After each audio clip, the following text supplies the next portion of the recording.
एक दिन भाग्य जगाता, राजयोग आत्मा को शिव बाबा से मिला था, शिव बाबा से मिला था। हो जिसके पास ये मोती, उसकी किस्मत कभी न सोती, किस्मत कभी न सोती। तू चुग ले रे, चुग ले राजयोग का मोती। मेरे मन के मान सरोवर के ओ हंसा राणा, ओ हंसा राणा। तू चुग ले रे, चुग ले राजयोग का मोती।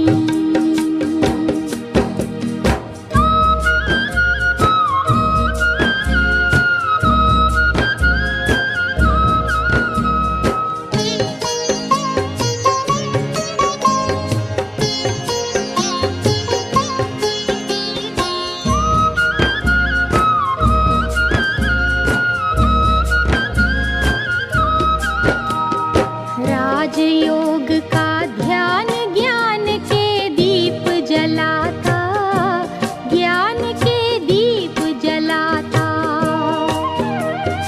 राजयोग मानव के मन को महान बनाता, मन को महान बनाता।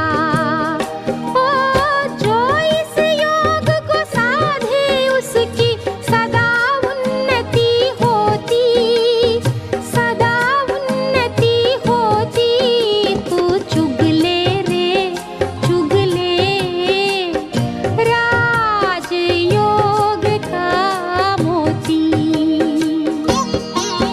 मेरे मन के मान सरोवर के ओ हंसा राणा, ओ हंसा राणा।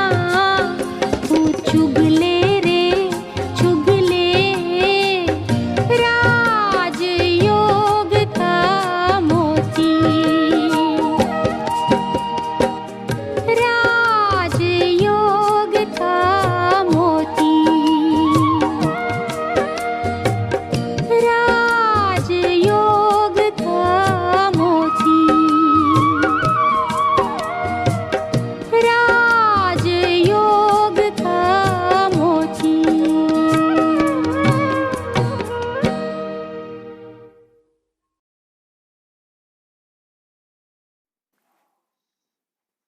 ओम शांति। 8/2/2023 बाबा के मधुर महावाक्य हैं। मीठे बच्चे, तुम ब्राह्मण ही गॉडली स्टूडेंट हो।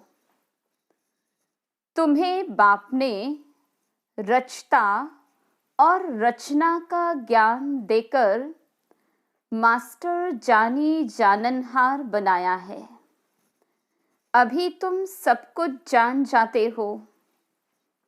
प्रश्न: दूसरों को समझाने की फलक किन बच्चों में रहेगी? उत्तर: जिनके पास ज्ञान की पूंजी है, जो स्वयं हर बात को समझकर धारण करते हैं, वही दूसरों को फलक से समझा सकते हैं। तुम्हें फलक से सबको बाप का परिचय दे उनसे वर्षा लेने की विधि बतानी है। गीत: तकदीर जगाकर आई हूँ। ओम शांति। वास्तव में ये गीत गाने की जरूरत नहीं है, परंतु बहलाने के लिए ये आवाज करना पड़ता है। वास्तव में आत्मा को आवाज करने की दरकार नहीं। आत्मा तो आवाज से परे निर्वाण धाम जाना चाहती है। बहुत बाजे गाजे तालियां आदि सुनकर आत्मा थकी हुई है, इसलिए अब बाप को याद करती है। हे भगवान मुझे ले जाओ। बच्चे जानते हैं ये बाप हमको समझा रहे हैं। जैसे घर में बाप और दादा दोनों बच्चे बच्चे कहते हैं, दादा ऐसे नहीं कहेंगे कि पोत्रे इधर आओ, दोनों ही कहेंगे बच्चे इधर आओ। यहाँ तो बाप और दादा साकार और निराकार दोनों इकट्ठे हैं। वास्तव में सभी मनुष्य मात्र का ये बाप और दादा है, तो जरूर परमपिता परमात्मा को सृष्टि रचने आना पड़े। तुम्हारा नाम बहुत अच्छा रखा हुआ है। ब्रह्मा कुमार और कुमारियां, आबू में भी अधर देवी और कुमारी कन्या के मंदिर हैं, तो एक कन्या तो नहीं होगी ना? जरूर बहुत होंगे। दोनों का अलग अलग मंदिर है। अधर कुमारी किसको कहा जाता और कुमारी कन्या किसको कहा जाता, ये तो तुम ही जानते हो। ये है शिव शक्तियाँ। अंदर बहुत बड़ा मंदिर बना हुआ है, बहुत कोठरियाँ भी हैं। तो मंदिर भी साक्षी देता है कि कुमारियाँ और अधर कुमारियाँ बहुत हैं। चित्र जो बनाते हैं वो भी यादगार हैं, जो होकर के गए हैं। जैसे देवी देवताओं के चित्र हैं, जरूर होकर के गए हैं। वे विश्व के मालिक थे, अब नहीं है।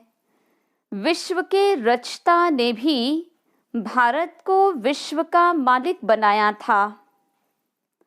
सो अब प्रैक्टिकल में बन रहे हैं। अभी कलयुग है। सतयुग है एक आदि सनातन देवी देवता धर्म।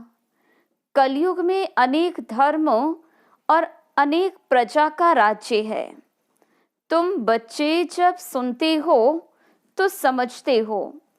बाबा यथार्थ रीति समझाते हैं, परंतु कोई कारणवश हमको धारणा नहीं होती है, इसलिए औरों को भी धारणा नहीं करा सकते हैं।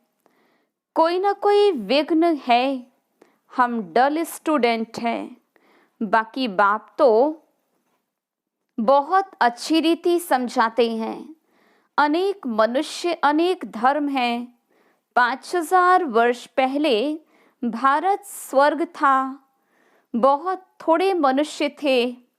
सिर्फ सूर्यवंशी और चंद्रवंशी वो आत्माएं परम धाम से आई थी अपना पार्ट बजाने। बाकी सभी धर्मों की आत्माएं निर्वाण धाम में थीं। अभी अनेक धर्म हैं। बाकी देवी देवता धर्म प्रायः लोप है, तो जरूर फिर सतयुग बनेगा। परमपिता परमात्मा को ही आकर स्वर्ग रचना पड़े। भक्त जो भगवान को याद करते हैं, तो उन्हों को भक्ति का फल देने के लिए भी यहाँ आना पड़ेगा। बाकी सबको वापस मुक्ति धाम ले जाना होता है, और तो कोई वापस ले नहीं जा सकता। अगर एक भी गुरु गति सदगति का रास्ता जानता होता, तो फिर उनके पिछाड़ी लाखों शिष्य भी जाते। उन यात्राओं में तो जाकर फिर लौट आते हैं, परंतु मुक्ति धाम से फिर वापस आए ही क्यों? एक को रास्ता मिले तो सबको ले जाएं। अब एक बाप आया है, तुम सबको रास्ता मिलता है। सभी को दुख की दुनिया से छुड़ाते हैं, इसलिए उनको लिबरेटर कहते। उस निराकार को आने के लिए भी शरीर चाहिए, तो नई दुनिया को रचने के लिए प्रजापिता भी चाहिए।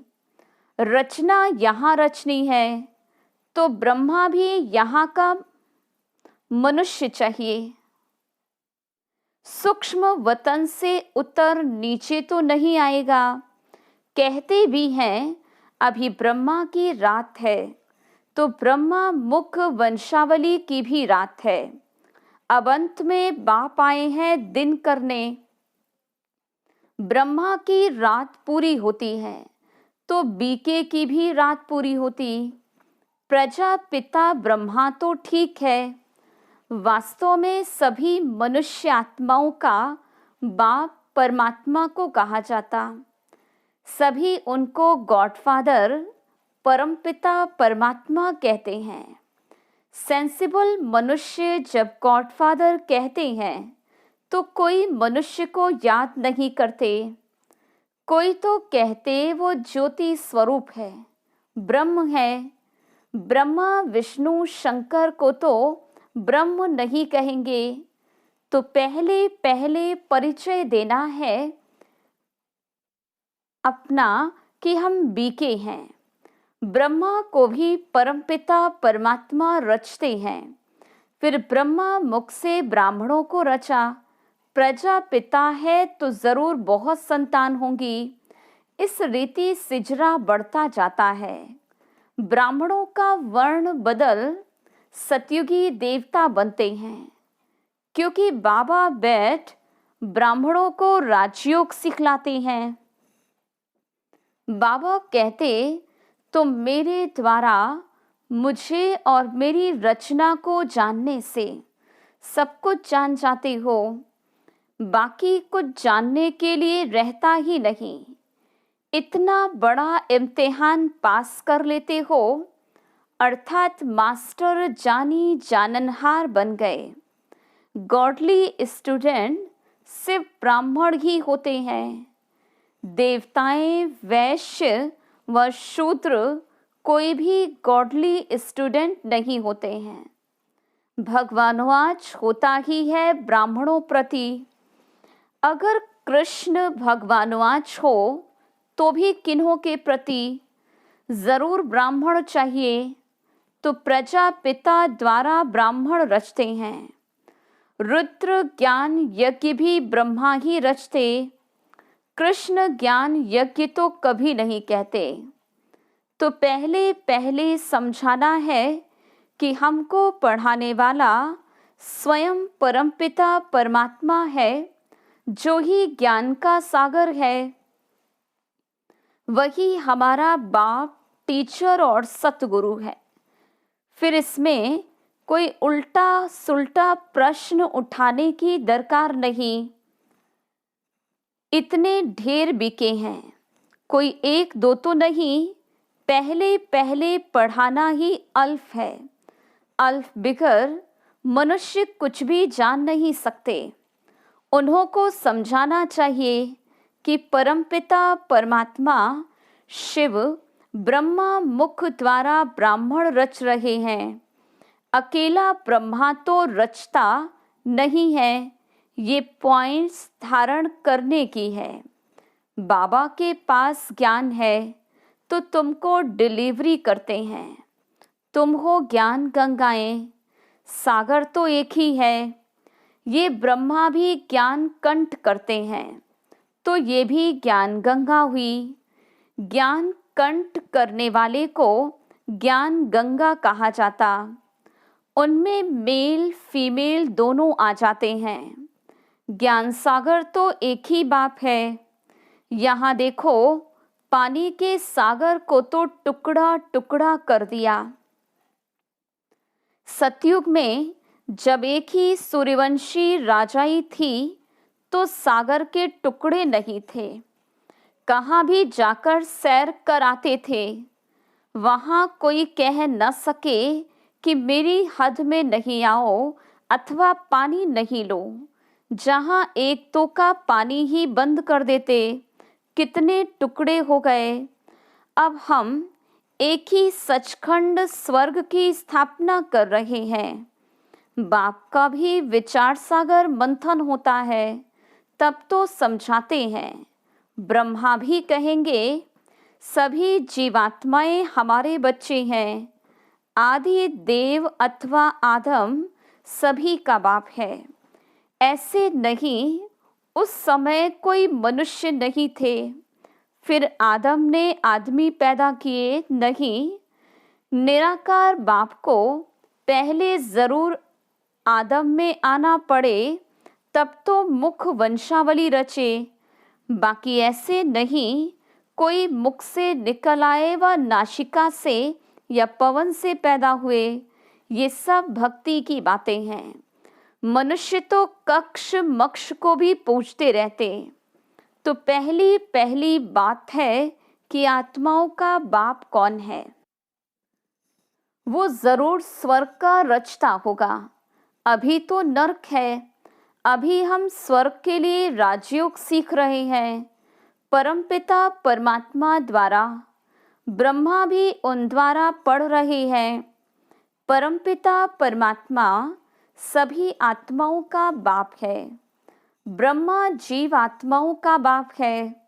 हम उनकी मुख वंशावली ब्रह्मा कुमार और कुमारियां हैं। हमको ज्ञान फिर भी ज्ञान सागर बाप ही देते हैं।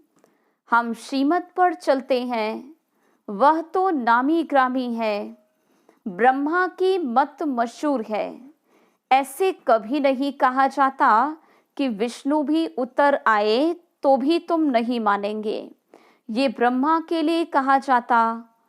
उनको ज्ञान देता है शिव। तुम भी श्रीमत पर चल श्रेष्ठ बनते हो। बाबा समझाते हैं कि मैं आकर देवता धर्म की स्थापना करता हूँ। ये जो आर्य समाजी इतनी खिटपिट करते हैं, उनको बोलो तुम देवताओं को तो मानते नहीं हो, उनको खंडन करने वाले हो। हम हैं देवी देवता धर्म के। तुम्हारा धर्म अलग और देवी देवता धर्म अलग है। हर एक को फ्रीडम है, अपने धर्म में कुछ भी करें। मुसलमानों का धर्म अलग है। वो बहुत डिबेट करते हैं कि तुम ऐसे क्यों करते हो। वैसे हमारा धर्म आदि सनातन देवी देवता धर्म है, उनका ही प्रचार करते। तुम इंटरफियर क्यों करते हो। उन्हों को भी युक्ति से समझाना है। उनसे डिस्कस करने की ज़रूरत नहीं, उनसे वो समझेंगे नहीं। जो भी कोई आए तो बाप का परिचय दो। हम बाप से वर्षा ले रहे हैं। तुमको भी बाप से वर्षा लेना हो तो आओ। बाप अमर लोक की स्थापना कर रहे हैं, इसलिए तुमको पावन जरूर बनना पड़े। बाबा कहते इस रावण पर जीत जरूर पानी है। हम शक्ति सेना जीत पा रही हैं। हमारा उस्ताद कैसे हमको जीत पाना सिखला रहे हैं। सो आओ तो हम तुमको समझाएं। अगर तुमको जीत पानी है तो तुम भी शक्ति दल में शामिल हो जाओ। बाकी फालतू बातें मत करो। परंतु ये फलक से कह वही सकेंगे जिनके पास ज्ञान की पूंजी होगी।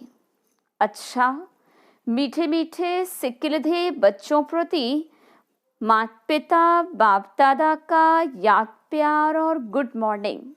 रूहानी बाप की रूहानी बच्चों को नमस्ते। हम रूहानी बच्चों की रूहानी बाप दादा को याद प्यार गुड मॉर्निंग और नमस्ते। धारणा के लिए मुख्य सार। पहली पॉइंट, ज्ञान को कंठ कर मास्टर ज्ञान सागर अथवा ज्ञान गंगा बन पतितों को पावन बनाने की सेवा करनी है। दूसरी पॉइंट, हर एक को बहुत युक्ति से समझाना है, किसी से भी डिस्कस नहीं करनी है। सबको बाप का परिचय देना है। वरदान, प्योरिटी की पर्सनैलिटी और रॉयल्टी द्वारा बाप के समीप आने वाले देही अभिमानी भव। जैसे शरीर की पर्सनैलिटी आत्माओं को देह भान में लाती है, ऐसे प्योरिटी की पर्सनालिटी देही अभिमानी बनाए बाप के समीप लाती है। प्योरिटी की पर्सनालिटी आत्माओं को प्योरिटी की तरफ आकर्षित करती है। प्योरिटी की रॉयल्टी धर्मराजपुरी की रॉयल्टी देने से छुड़ा देती है। इसी रॉयल्टी अनुसार भविष्य रॉयल फैमिली में आ सकेंगे। देही अभिमानी बच्चे इस पर्सनैलिटी द्वारा बाप का साक्षात्कार कराने वाले रूहानी दर्पण बन जाते हैं। स्लोगन: हरेक की विशेषता को देखने का चश्मा सदा लगा रहे तो विशेष आत्मा बन जाएंगे। मातेश्वरी जी के अनमोल महावाक्य। पहली पॉइंट, अपना ये जो ईश्वरीय सत्संग है, कॉमन सत्संग नहीं, ये है ईश्वरीय स्कूल, कॉलेज, जिस कॉलेज में अपने को रेगुलर स्टडी करनी है। बाकी तो सिर्फ सत्संग करना, थोड़ा समय वहाँ सुना, फिर तो जैसा है वैसा ही बन जाता है, क्योंकि वहाँ कोई रेगुलर पढ़ाई नहीं मिलती जहाँ से कोई प्रारब्ध बने। इसलिए अपना सत्संग कोई कॉमन सत्संग नहीं है। अपना तो ईश्वरीय कॉलेज है जहाँ परमात्मा बैठ हमें पढ़ाता है और हम उस पढ़ाई को पूरी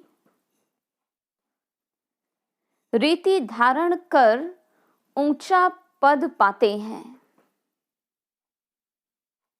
जैसे रोजाना स्कूल में मास्टर पढ़ाए डिग्री देता है, वैसे यहाँ भी स्वयं परमात्मा गुरु पिता टीचर के रूप में हमको पढ़ाए सर्वोत्तम देवी देवता पद प्राप्त कराते हैं। इसलिए इस स्कूल में ज्वाइंट होना ज़रूरी है। यहाँ आने वाले को ये नॉलेज समझना ज़रूरी है। यहाँ कौन सी शिक्षा मिलती है, इस शिक्षा को लेने से हमको क्या प्राप्ति होगी। हम तो जान चुके हैं कि हमको खुद परमात्मा आकर डिग्री पास कराते हैं और फिर एक ही जन्म में सारा कोर्स पूरा करना है। तो जो शुरू से लेकर अंत तक इस ज्ञान के कोर्स को पूरी रीति उठाते हैं, वे फुल पास होंगे। बाकी जो कोर्स के बीच में आएंगे वो इतनी नॉलेज को उठाएंगे नहीं। उन्हों को क्या पता आगे का कोर्स क्या चला। इसलिए यहाँ रेगुलर पढ़ना है। इस नॉलेज को जानने से ही आगे बढ़ेंगे। इसलिए रेगुलर स्टडी करनी है। भगवानवाच बच्चों के प्रति बच्चे जब परमात्मा खुद इस सृष्टि पर उतरा हुआ है तो उस परमात्मा को हमें पक्का हाथ देना है। लेकिन पक्का सच्चा बाबा ही सच्चे बच्चे का हाथ पकड़ते हैं। इस बाप का हाथ कभी नहीं छोड़ना। अगर छोड़ेंगे तो फिर निधन का बन कहाँ जाएंगे। जब परमात्मा का हाथ पकड़ लिया तो फिर सूक्ष्म में ये संकल्प नहीं आना चाहिए कि मैं छोड़ दूं, वह संशय नहीं होना चाहिए। पता नहीं हम पार करेंगे या नहीं। कोई ऐसे भी बच्चे होते जो पिता को न पहचानने के कारण पिता के भी सामने पड़ते और ऐसे भी कह देते, हमको कोई की भी परवाह नहीं है। अगर ऐसा ख्याल आया तो ऐसे नालायक बच्चे की संभाल पिता कैसे करेगा। फिर तो मानो कि गिरा, क्योंकि माया तो गिराने की बहुत कोशिश करती है। क्योंकि परीक्षा तो अवश्य लेगी कि कितने तक योद्धा रुस्तम पहलवान है। अब ये भी ज़रूरी है, जितना जितना हम प्रभु के साथ रुस्तम बनते जाएंगे, उतना माया भी रुस्तम बन हमको गिराने की कोशिश करेगी। जोड़ी पूरी बनेगी।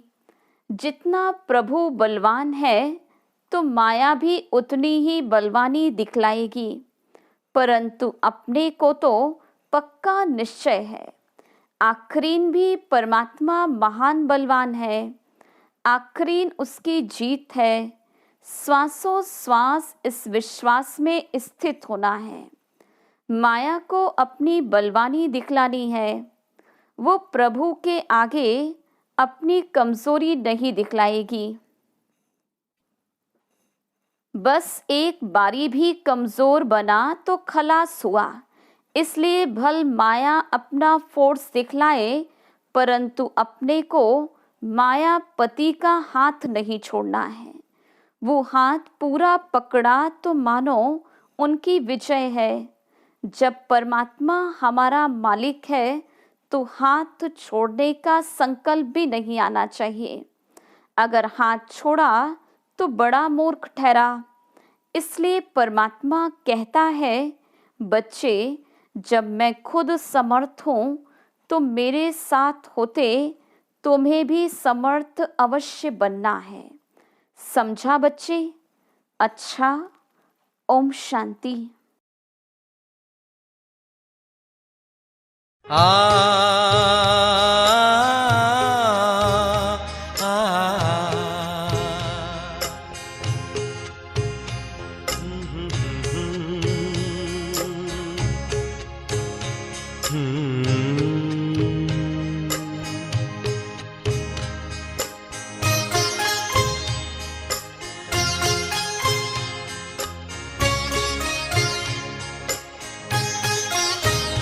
पालो प्रभु का प्यार अगर है पाना, कहीं लुट न जाए सांसों का खजाना।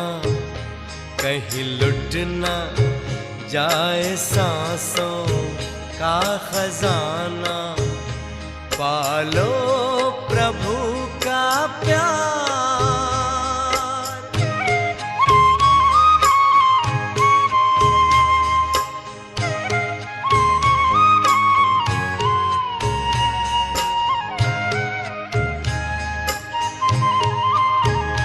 कल किसने देखा है, आज तुम ये कर लो। प्रभु प्रेम का रस अपने जीवन में भर लो। अपने जीवन में भर लो। कहीं पड़ न जाए बाद में पछताना। कहीं लुट न जाए सांसों का खजाना। पालो प्रभु का प्यार।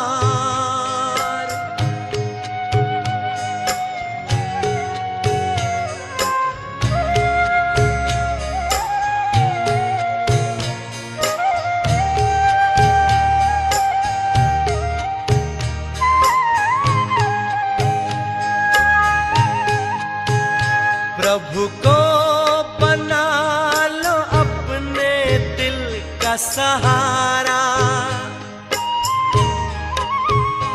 देखो मौका फिर न आएगा दोबारा। फिर न आएगा दोबारा। माया में मन को व्यर्थ न उलझाना। कहीं लुट न जाए सांसों का खजाना। पालो प्रभु का प्यार।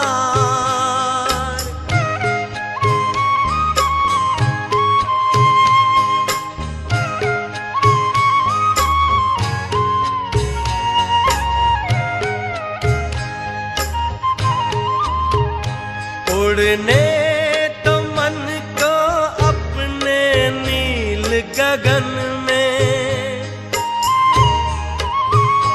प्रभु प्रेम भर लो फिर से अंतकरण में, फिर से अंतकरण में। कहीं समय का पंछी चुग ना जाए दाना, कहीं लुट ना जाए सांसों का खजाना।